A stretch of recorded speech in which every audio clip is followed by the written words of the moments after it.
Welcome to Noja Talk. Conversation 19, Hiking for Beginners. Hey Sue, what are you doing this weekend? Hi Sandy, I'm going hiking with some friends. Do you want to join us? No, that's okay. I've never gone hiking before. Really? It's a lot of fun and great exercise. I know it's good for you and it actually does sound like fun. It is. You should come. Well, I don't have the right kind of shoes. I have an extra pair. What size do you wear? I wear a size 7. What a coincidence! Me too. Problem solved. Well, maybe I can go with you. Is there anything else I need?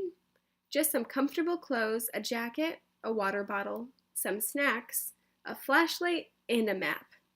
Wow, that's a lot of stuff. Well, do you have a small backpack to put everything in? Yeah. Then you're ready to go. Well, that depends. How far do you plan to hike?